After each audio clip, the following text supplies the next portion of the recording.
On March 18th, Russia fired a salvo of Kalibr cruise missiles towards Lviv. Today we're going to simulate the flight path, take a look at the radar involved, including the NATO airborne early warning, and show how difficult it is to intercept a cruise missile with an S-300 SAM system. But first, why a cruise missile? It allows you to penetrate enemy airspace without deploying a flight of bombers or fighters. In this case, Russia can project force far away from the main area of operations. Because, for the moment, the Russian army is acting like a huge offensive lineman who tied his shoes together and shit his own pants. The Navy, though, is proving more capable when it comes to deploying cruise missiles. Shortly before midnight, the Admiral Makarov reduces speed.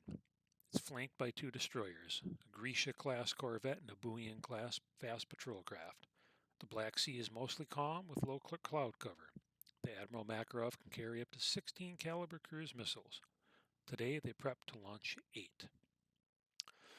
The salvo rises up and takes off, cruising over the surface. At 27 feet long, it's the size of a utility pole with a pair of stubby wings. Powered by a turbojet, it's hard to detect, hard to engage, packs a potent punch. The Ukrainian radar system is seriously degraded due to initial Russian attacks. But Russia, for some reason, did not engage in Kh-31 anti-radiation missile strikes across the country that should have destroyed the early warning capabilities of Ukraine. A great deal of the Ukrainian Air Force radars are still functional. At 11:55, a site just out of Odessa picks up a track.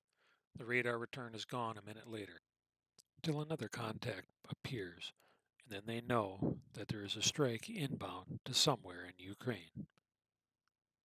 Alarms sound across the country.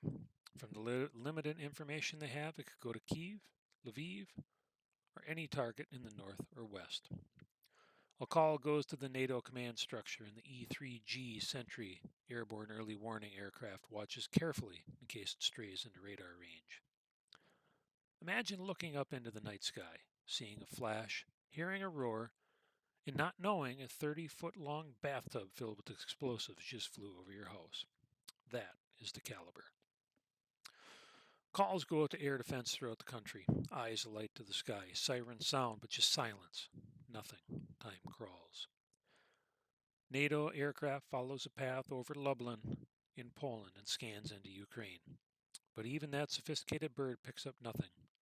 Behind the E3 is an RC-135 rivet joint that is hoovering up any electronic intelligence. Behind that, a KC-135 tanker orbits over central Poland, and likely a pair of F-35 escorting all of these precious aircraft. Until suddenly there's a contact. The Ukrainian Air Force liaison is notified. He passes word to the sector chief, who alerts radar and SAM sites in western Ukraine. Seconds go by, more data streams in. The flight path is heading towards northwest Ukraine.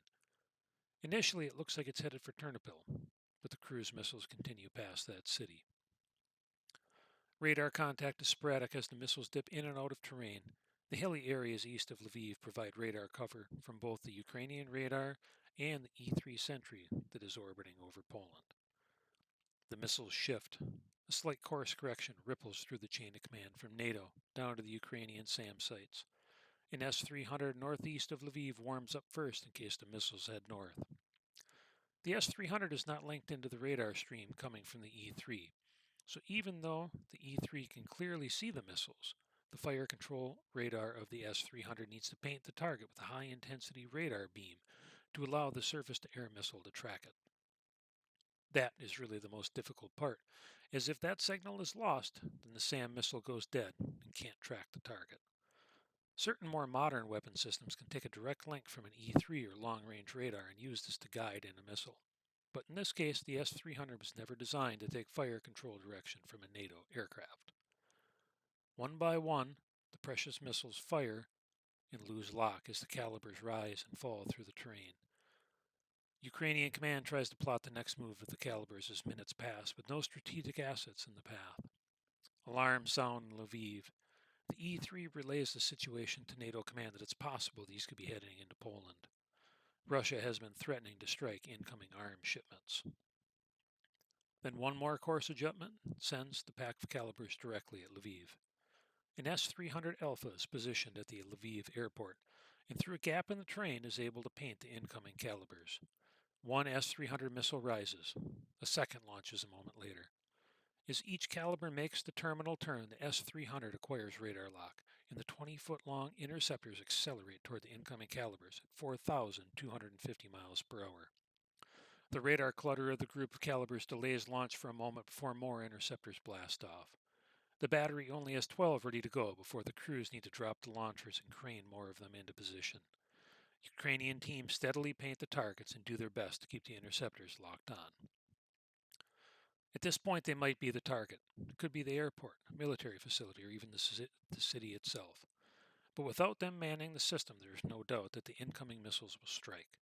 All that stands between Lviv and the Kalibrs is this battery of Soviet-era interceptor missiles. One Kalibr slips through and hugs the terrain. For a split second, the radar illuminates, a missile fires, but the lost is lock, and the crews wait. The Kalibr detonates above the Lviv aircraft repair facility, just west of the Danilo-Helitsky International Airport. Debris and fragments of the building rocket through the air. The boom echoes off the cloud cover. The howling of the air raid sirens suddenly stops. In our example, a single Kalibr made it through, while in real life a pair struck this facility. It's unclear whether these were intercepted by an S-300 or an SA-11 Grizzly launcher, but what is sure is that most of the incoming Kalibrs were intercepted. The Kalibrs are extraordinarily difficult to intercept, just like the U.S. Tomahawks that have hit targets most recently in Syria. To date, Russia has launched over 1,100 of these Kalibrs into Ukraine. Thanks for watching, and I hope you found this simulation interesting. If you have a topic you'd like me to cover, please leave it in the comments below.